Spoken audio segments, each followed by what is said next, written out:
n of A, number of elements in set A is equal to 35. Number of elements in set B is equal to 30. And n of universal is equal to 50. ठीक है, now अपने को find करना है यहां पर, find first part the greatest value of n A union B,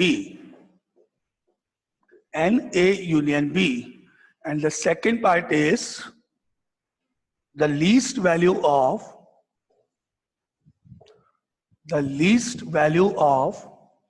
n of A intersection B, least value of A intersection B. Now अब आप अपने आप एक बार ट्राई करके देखो, फिर देखते हैं क्या आंसर आप निकालते हो उसका. सर ये कल हो गया था. ये हो गया, कंप्लीट हो गया था कल. Yes sir. 50 ग्रेटेस्ट. ओके, क्या ये क्वेश्चन कल कंप्लीट हो गया था? Yes sir. ठीक है, सबका हो गया था कंप्लीट. Yes sir. ओके ठीक है, तो फिर इसको छोड़ो, नेक्स्ट एग्जाम्पल पे अपन मूव करते हैं ना.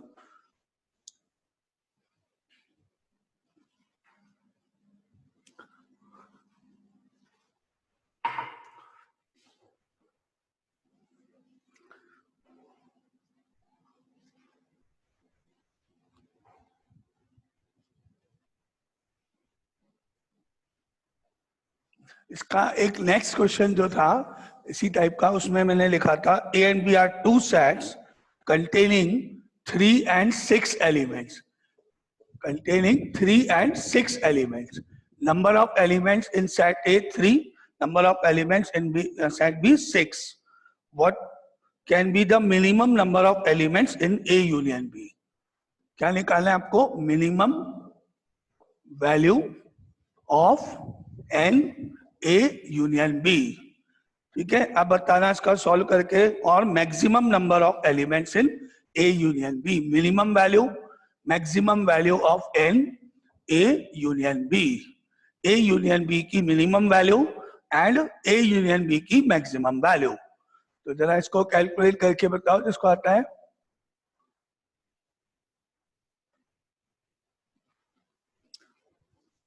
Minimum value of A union B. Number of elements in set A is equal to 3. Number of elements in set B is equal to 6. Minimum value of A union B and maximum value of A union B. ये question, ये तो नहीं हुआ था ना कल question? ठीक है ना, चलो ये करके बताओ कि इसका आंसर क्या होगा.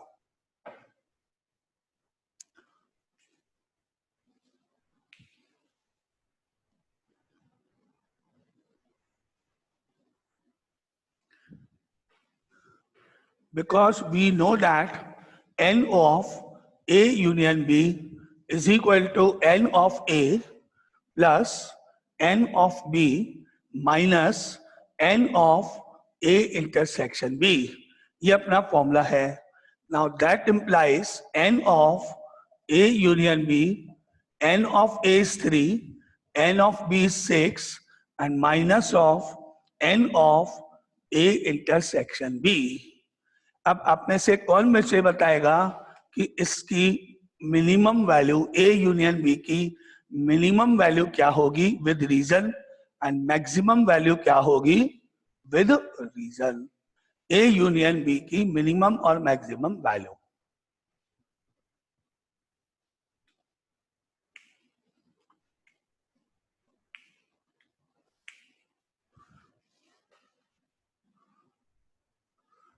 Minimum is 6 and maximum is 9.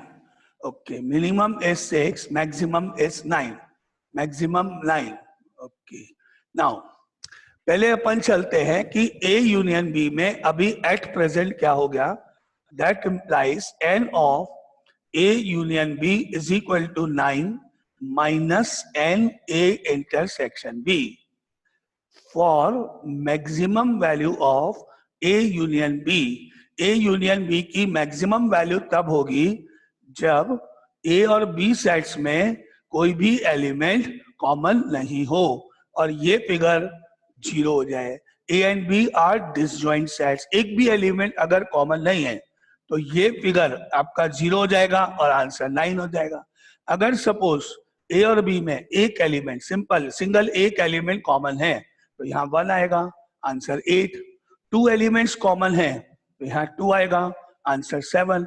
तो इसका मतलब ये हुआ कि जैसे जैसे इसकी वैल्यूज आप इंक्रीज करोगे 0, 1, 2, 3 एंड सो ऑन, आपका माइनस होने के कारण इसकी वैल्यू कम होती जाएगी। 9 minus 0 9, then 8, then 7 and so on. तो मैक्सिमम वैल्यूज की कितनी हुई? 9। कब? जब ए और बी में एक भी एलिमेंट कॉमन नहीं हो, क्योंकि 9 minus 0 is equal to 9, which is the maximum value of A union B. तो for maximum value of A union B, n of A intersection B is equal to 0 होना चाहिए और उस केस में अपन इसकी मैक्सिमम वैल्यू बता सकते हैं। तो answer number 1 for maximum value क्या लिखोगे आप? First part, for maximum value of n of A union B and A intersection B is equal to 0 होगा and therefore maximum value of n of A union B is equal to 9। ये अपना एक answer number 1। बोलो कोई doubt इसमें? Maximum value 9 क्यों हुई? क्योंकि इसमें से माइनस के बाद जैसे जैसे फिगर आप इंक्रीज करोगे 0, 1 कुछ और, धीरे धीरे आपकी वैल्यू कम होती जाए। मैक्सिमम कब होगी? जब दोनों में एक भी एलिमेंट कॉमन नहीं होगा। तो answer is 9, maximum value. Now minimum value कैसे निकालें? मिनिमम वैल्यू रीजन आप ये देखो, मिनिमम वैल्यू आपने देखा जैसे जैसे आप यहाँ माइनस करते जाओगे आंसर कम होता जाएगा। क्या क्या होते जाएंगे आंसर? कॉरस्पॉन्डिंग 0 पे 9, 8, 7, 6 एंड सो ऑन। जैसे जैसे आप लिखते जाओगे वैल्यू कम होती जाएगी। एक टाइम में अगर आप मैंने इसको 9 बोल दिया तो 9 माइनस 9 इज इक्वल टू 0 भी हो सकता है, लेकिन हमको मालूम है ए और बी में कॉमन एलिमेंट्स की एक लिमिट है, एक लास्ट वैल्यू है, उससे ज्यादा एलिमेंट्स कॉमन नहीं हो सकते। तो ए इंटरसेक्शन बी में मैक्सिमम वैल्यू क्या होगी? इसकी मिनिमम वैल्यू तो 0 हो गई, एक भी एलिमेंट कॉमन नहीं है, और इसकी मैक्सिमम वैल्यू ज्यादा से ज्यादा कितने एलिमेंट्स कॉमन हो सकते हैं वो क्या होगा? क्योंकि सेट ए में 3 एलिमेंट्स हैं, सेट बी में 6 एलिमेंट्स हैं, तो मैक्सिमम दोनों में 3 एलिमेंट्स ही कॉमन हो सकते हैं, क्योंकि सेट ए में तो 3 ही एलिमेंट है और सेट बी में 6 है। कॉमन मतलब ऐसे एलिमेंट जो ए और बी में दोनों में हो, तो मैक्सिमम इन दोनों में से जो कम है, इसकी मैक्सिमम वैल्यू ज्यादा से ज्यादा कितने कॉमन होंगे? दैट इज 3, जो भी वैल्यू कम है दोनों में।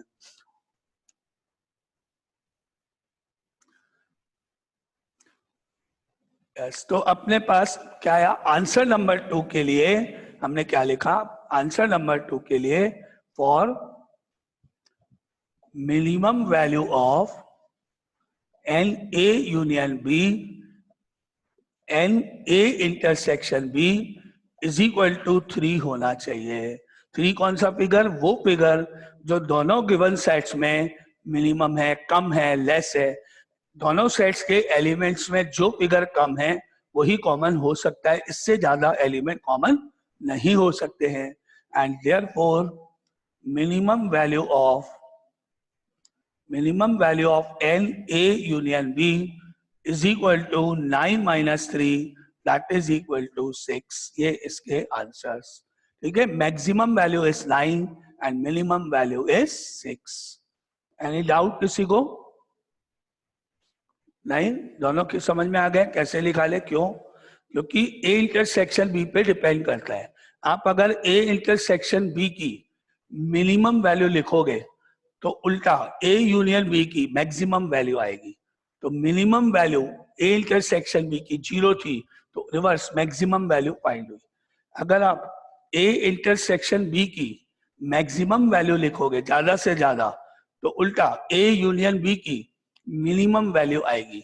तो वो आपने लिखी कि ए इंटरसेक्शन बी की मैक्सिमम वैल्यू इतनी है, तो उल्टा तो आपको मिनिमम वैल्यू मालूम पड़ गई। Any doubt? नहीं, okay.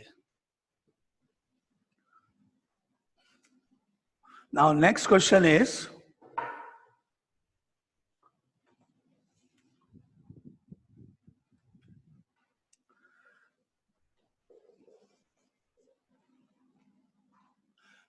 a market research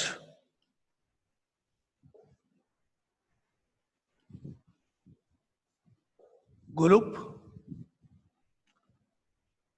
conducted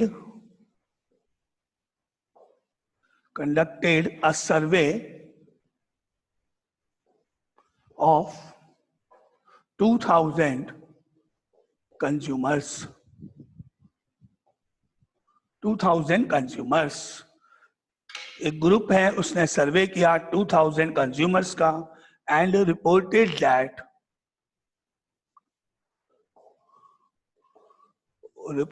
that 1720 consumers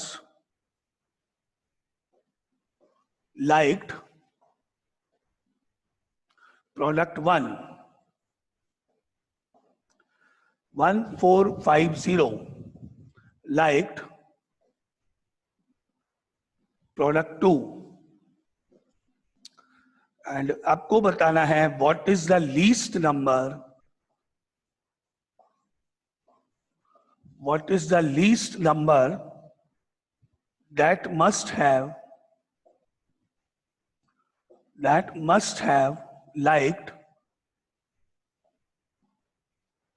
both the products.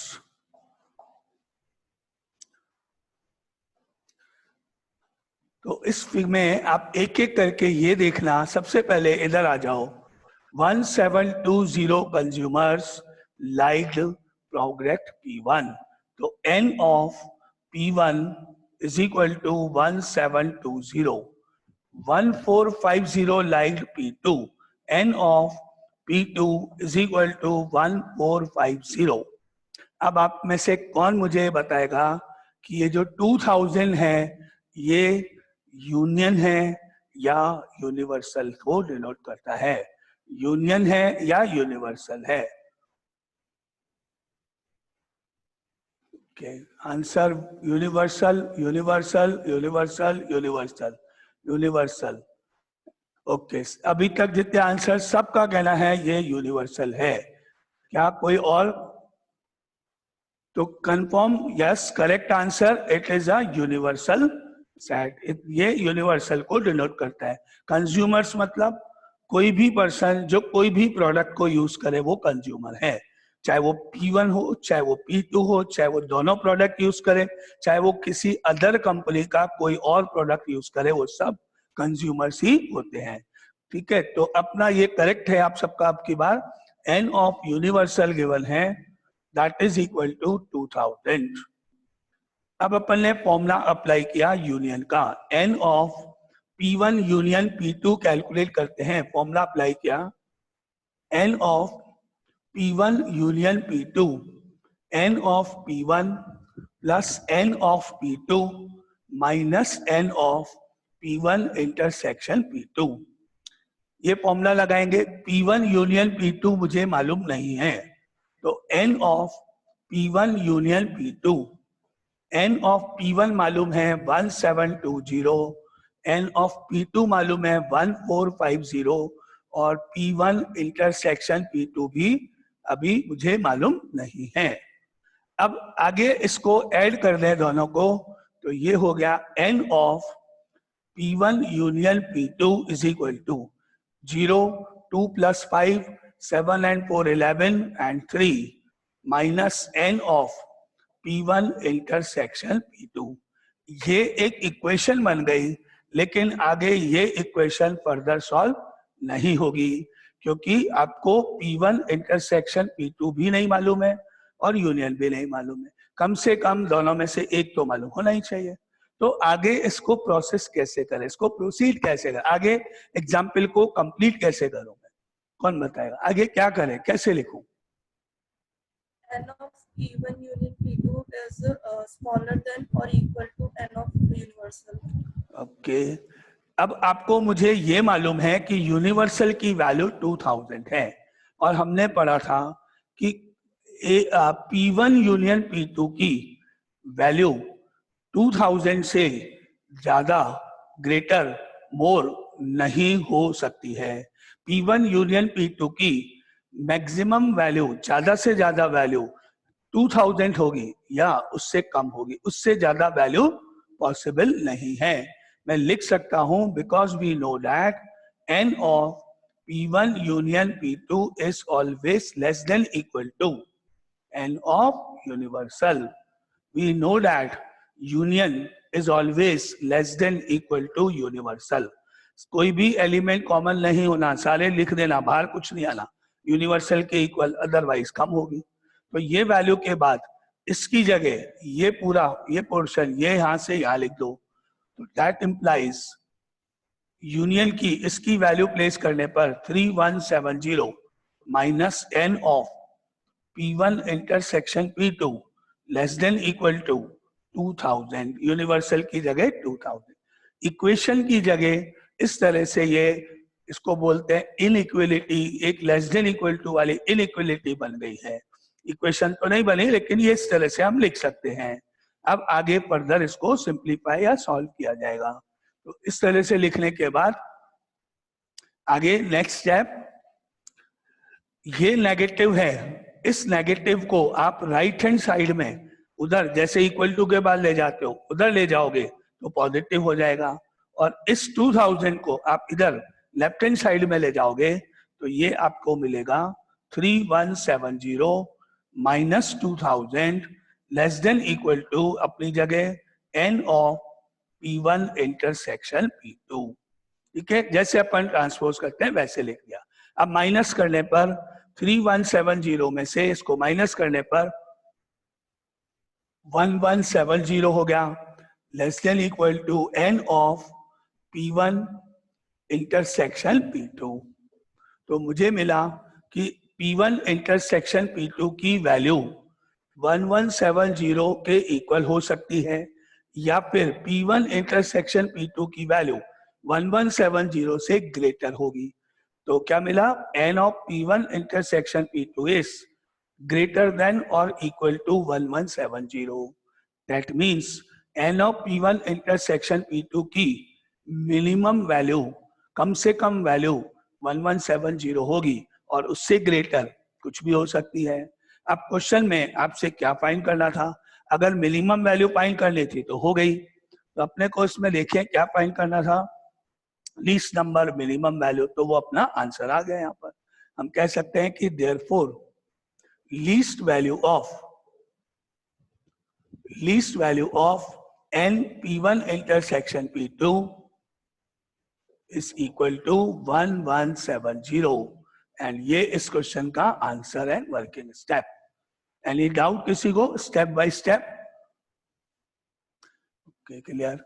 कोई डाउट किसी को इसमें? लिखने का मेथड कैसे लिखेंगे, क्या किया मैंने, कौन से फॉर्मूले, क्या रूल लगाए, तो उसका मतलब क्लियर सबको आ गया ये, है ना? तो अपन अब नेक्स्ट एग्जाम्पल को कंटिन्यू करें। ये हो गया clear?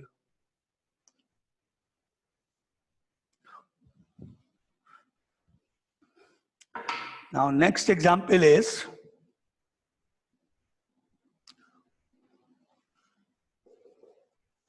a survey shows that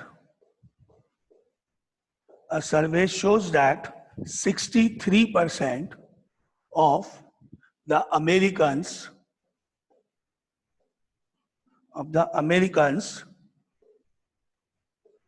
like cheese, whereas 76% like apples. And if X% like both. Find the value of X. क्या क्वेश्चन है? A survey shows that 63% of the Americans like cheese. 76% like apples. If X% like both, find the value of X. तो आपको ये मिला कि N of cheese C is equal to 63 and N of A apples के लिए use किया is equal to 76 and N of C intersection A that is X% is equal to X. Now अब आप इसको सॉल्व करना है कैसे, X की क्या वैल्यू होगी.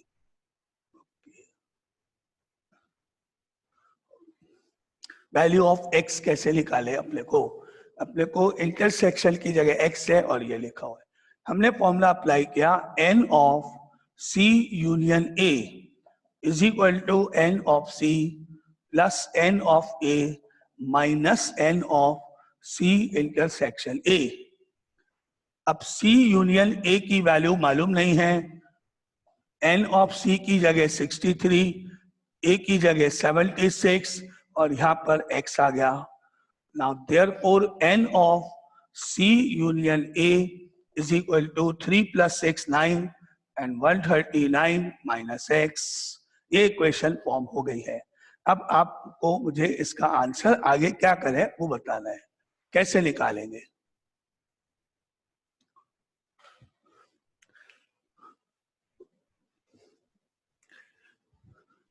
कैसे निकालेंगे? Because we know that again C union A is always less than equal to N of universal.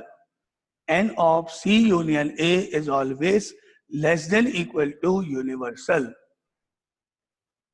100% will be union. Okay. तो अपने को मिला N of C union A less than equal to N of universal. यहाँ पर ये सारे figures percentages में given है, परसेंट में गिवन है.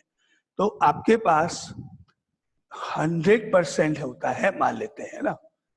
अगर मैंने ये कहा कि किसी क्लास के अंदर 11 क्लास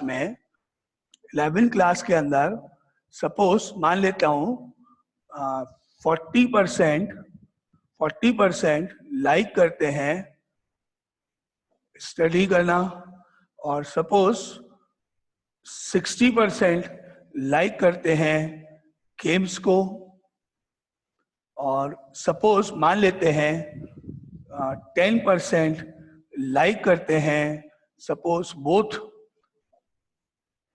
तो क्या ये 100% में ऐसा हो सकता है कि कुछ पर्सन्स दोनों को ही लाइक नहीं करते हों? क्या ये 100 फिगर यूनियन को डिनोट करेगा? क्या ये 100 फिगर यूनिवर्सल को डिनोट करेगा? ये आपको बताना है. यूनिवर्सल है ना? यस. 100% है टोटल. आप ये मान लो परसेंटेज मतलब 100% हैं. उनमें से कुछ पर्सन्स हैं सपोज एग्जाम्पल के रूप में टी लाइक करते हैं, कुछ पर्सन्स हैं जो जूस लाइक करते हैं. अब क्या ऐसा हो सकता है कि कुछ पर्सन्स दोनों को ही लाइक नहीं करते हों? अगर ये पॉसिबल है तो यूनिवर्सल, और ऐसा पॉसिबल नहीं है तो यूनियन. हो सकता है कोई कॉफी लाइक करता है, टी और जूस दोनों लाइक नहीं करता है, कोई मिल्क लाइक करता है, और भी बहुत सारे ऑप्शंस हैं. तो ये फिगर 100 यूनियन नहीं है. ये फिगर क्या है? Universal. Total number of American, total number of persons. तो मुझे ये फॉर्मूला लगाना पड़ेगा. ये नहीं है कि मुझे यहाँ 100 लिख दूं, ये फिगर तो मालूम ही नहीं है. यूनियन तो क्या होगा? वो पर्सन जो दोनों लाइक करते, दोनों में से कोई एक लाइक करते हो. तो ये किसको डिनोट करेगा? Universal again. तो अगर आप में से किसी ने यहाँ 100 लिख के इसको सॉल्व करके 39 आंसर बताया है तो उसका आंसर इसके बाद रॉन्ग है. जिसने यहाँ 100 लिखा वो रॉन्ग है, क्योंकि 100 यूनियन नहीं है. तो कहाँ लिखूंगा मैं? ऊपर इसमें, ये इस वाली इक्वेशन में, इन इक्वेशन के अंदर इसकी जगह तो ये वैल्यू 139 माइनस एक्स और इसकी जगह 100 और फिर वही सेम 100 को इधर ट्रांसफर करो, x को इधर ट्रांसफर करो, तो 139 माइनस 100 इधर और x इधर, तो x की वैल्यू हो गई 39 से ग्रेटर, ये 39 और ये x, क्या पढ़ोगे, x की value greater than equal to 39, यानी कि 39% या उससे ज्यादा पर्सन, उससे ज्यादा 40, 41, 50, 60 कुछ भी, उससे ज्यादा पर्सन होंगे जो दोनों को लाइक करें, कम से कम मिनिमम 39% दोनों को लाइक करते हैं, मिनिमम, एग्जैक्ट नहीं, जरूरी नहीं है कि 39 ही होंगे, उससे ज्यादा भी हो सकते हैं। तो आप में से कुछ लोगों ने आंसर लिखा था 39%, वो करेक्ट कर लो, उनको कोई डाउट है तो पूछ लो या किसी और को भी। आंसर 39% नहीं है, क्या आंसर है, 39% एंड मोर देन 39%, 39 एंड 39 से ज्यादा, 41, 60, 90 कुछ भी, एग्जैक्ट 39 नहीं है। रीजन, आप में से जिसने 39 आंसर लिखा उसने यूनियन मानते हुए सॉल्व किया, जबकि वो यूनियन नहीं है, वो यूनिवर्सल है। यहां तक कोई डाउट पहले, ये बात क्लियर, जिन्होंने 39 लिखा था आंसर है ना, क्या करेक्शन है उनके आंसर। अब मैंने बोला आपको कि 39 वैल्यू होगी या उससे मोर, उससे ज्यादा, 40, 50, 60, 80, 90, 100 कुछ भी हो सकती है। क्या ऐसा पॉसिबल है कि 90 भी हो सकती हो, 90% दोनों चीजें लाइक करते हो, 100 भी हो सकती हो, 100% दोनों लाइक करते हो। एक लिमिट है कि कुछ भी, मैक्सिमम मतलब एनी वैल्यू, 100 से भी ऊपर, 110 भी, 120 भी, कुछ भी हो सकता है। जैसे अपन एग्जाम देते हैं तो अपन परसेंटेज में बात करते हैं, भाई अपन बोलते हैं मेरे मैथ्स में 80% मार्क्स आए, मेरे मैथ्स में 95% मार्क्स आए, तो क्या कोई लिमिट है? यस, 100% से ज्यादा कभी कोई बोलता है? कोई बोलता है मेरे मैथ्स में 110% मार्क्स हैं, मैक्सिमम 100, तो इसकी कोई मैक्सिमम लिमिट है कि बस हो गया पूरा? क्या ये क्वेश्चन कंप्लीट है या इसकी कोई और आंसर पॉसिबल है? सोचो, अभी अपन ने थोड़ी देर पहले किया था कि इसकी मैक्सिमम रेंज क्या है, 39 से ज्यादा कहां तक जा सकते हो आप, 50, 40, 60, 80, कोई तो लिमिट होगी, 100 तो है ही उससे पहले। ओके, आंसर इज 100 मेरे पास आए हैं। अब आपको अभी अपन ने सोचा, देखो अभी अपन ने बताया था कि अपने को जो इंफॉर्मेशन है वो है n of c 63, n of a 76, और ये जो x आपने बताया, x डिनोट करता है c intersection a, common elements. अब मैंने यहाँ साइड में जो इंफॉर्मेशन लिखी इसको ध्यान से सोचो और ये बताओ कि c इंटरसेक्शन a की मैक्सिमम वैल्यू क्या होगी, मैक्सिमम वैल्यू पॉसिबल क्या है इसकी, यानी x की मैक्सिमम वैल्यू, ज्यादा से ज्यादा वैल्यू, ऑप्शन दे रहा हूं आपको, 100 हो सकती है, 63 हो सकती है, 76 होती है, और आपकी मर्जी का कोई फिगर, कोई लिमिट है? मैक्सिमम टोटल तो 100 है, क्या ये पॉसिबल है कि मैक्सिमम वैल्यू 100 हो? यस, अब आंसर मेरे पास सही आ रहे हैं, 63, 63, 63, करेक्ट, मैक्सिमम वैल्यू इज 63। दोनों में से जो कम होगा फिगर वो ही इसकी मैक्सिमम वैल्यू होगी। कॉमन एलिमेंट्स उतने ही तो हो सकते हैं जो मिनिमम है। अगर मैं कहूं कि इस सेट में, कॉमन सेट में, दोनों में कॉमन वाले पार्ट में 76 एलिमेंट है, हो ही नहीं सकता। कैसे होंगे? पॉसिबल ही नहीं है, हो ही नहीं सकता, क्योंकि 63 तो मैक्सिमम है एक सेट, उससे ज्यादा कैसे ले सकते हैं अपन? हो ही नहीं सकता ना। तो मिनिमम वैल्यू, इसकी जो मैक्सिमम वैल्यू है वो किसके, इस इंफॉर्मेशन से। क्या लिखोगे आप? Also x is less than equal to n of c, and that means x is less than equal to 63। x की वैल्यू 39 से तो ग्रेटर होगी, इक्वल हो सकती है, लेकिन 63 से ज्यादा नहीं होगी, मैक्सिमम 63। नाउ फाइनली अपना आंसर हुआ x is greater than equal to 39%, less than equal to 63%। Final दोनों आंसर जो अपन ने अभी पहले भी किए, कॉमन एलिमेंट ज्यादा से ज्यादा 39% या मैक्सिमम टू मैक्सिमम 63% होंगे। ऐसा नहीं हो सकता कि 100% दोनों को लाइक करें। क्लियर? Any doubt? क्लियर सबको ये क्वेश्चन है ना? ठीक है।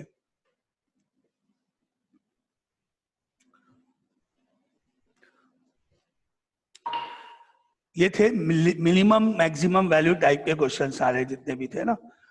अब आप लिखो नेक्स्ट एग्जाम्पल में, in a class of 35 students, 17 have taken mathematics and 10 have taken mathematics. 10 have taken mathematics but not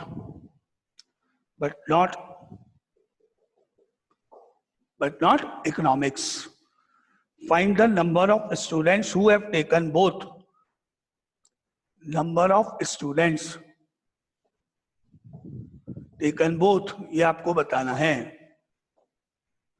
Find the number of students taken both and the number of students who have taken economics but not maths. Economics but not maths. If it is given that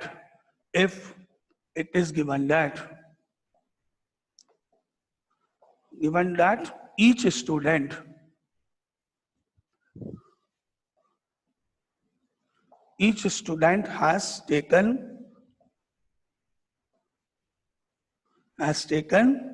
either maths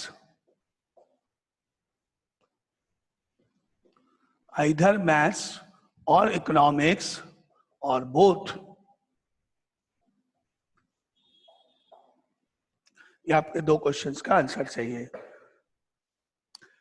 class में 35 students हैं, जिनमें से maths लेने वाले 17 हैं और economics और 10 वो स्टूडेंट हैं जिन्होंने मैथ्स लिए है लेकिन इकोनॉमिक्स नहीं लिए हैं. आपको बताना है number of student taken both, number of student taken economics but not maths, और ये गिवन है कि हर स्टूडेंट कोई भी एक सब्जेक्ट जरूर लेगा, या तो मैथ्स लेगा या इकोनॉमिक्स लेगा या दोनों लेगा. कोई भी स्टूडेंट ऐसा नहीं है जो दोनों ही ऑप्ट नहीं करे. ओके, देखते हैं आंसर्स क्या हैं. तो मुझे इसमें क्या क्या फिगर्स मालूम है. 17 तो क्लियर है. अब मेरे पास आ रहा है ये फिगर 10. 10 क्या डिनोट करता है? मैथ्स बट नॉट इकोनॉमिक्स, मतलब n m minus e is equal to 10.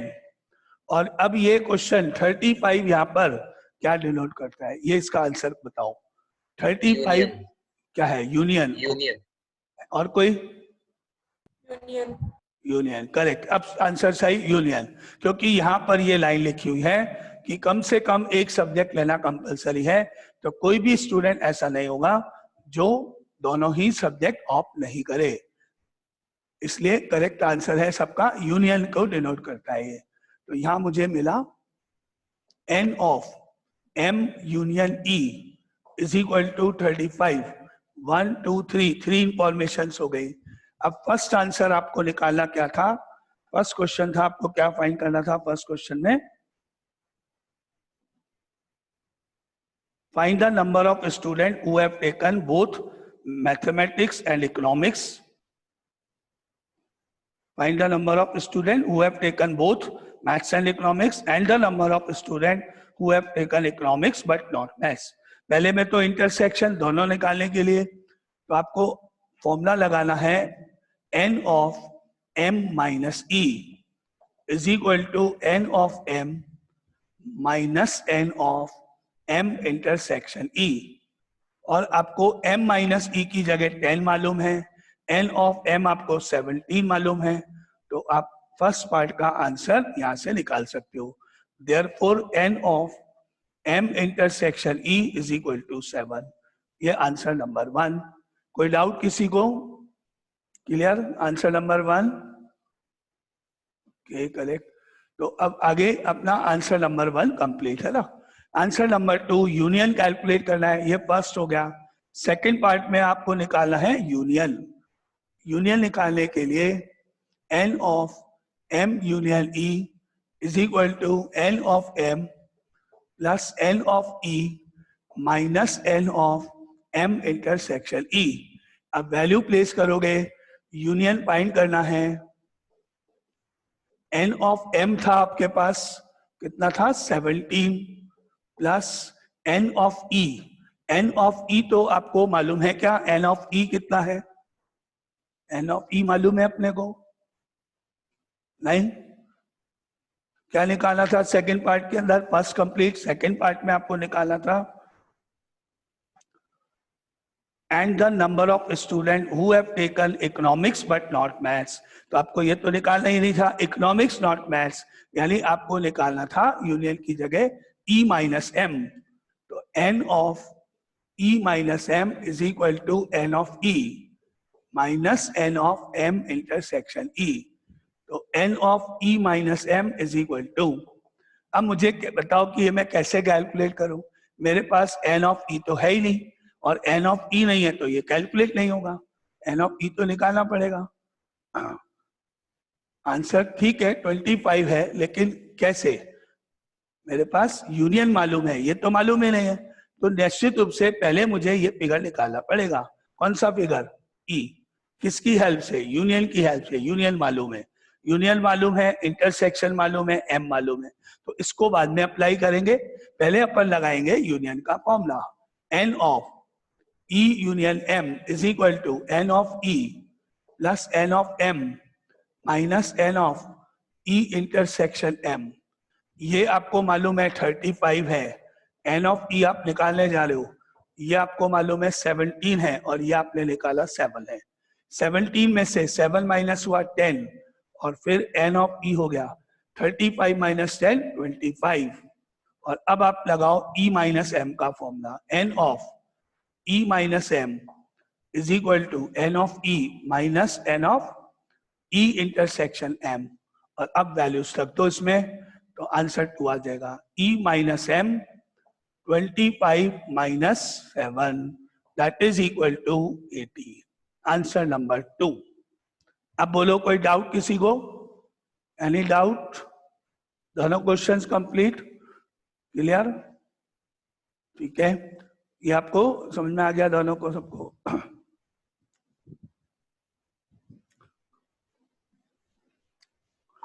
किसी को डाउट है कुछ तो? नहीं, ओके। तो ये अपना क्वेश्चन कंप्लीट हुआ, एक वर्ड प्रॉब्लम और, ठीक है ना? ऑलमोस्ट अब आपका टाइम होने वाला है, लेस देन 1 मिनट रह गया। नेक्स्ट क्वेश्चन तो अभी पूरा नहीं होगा।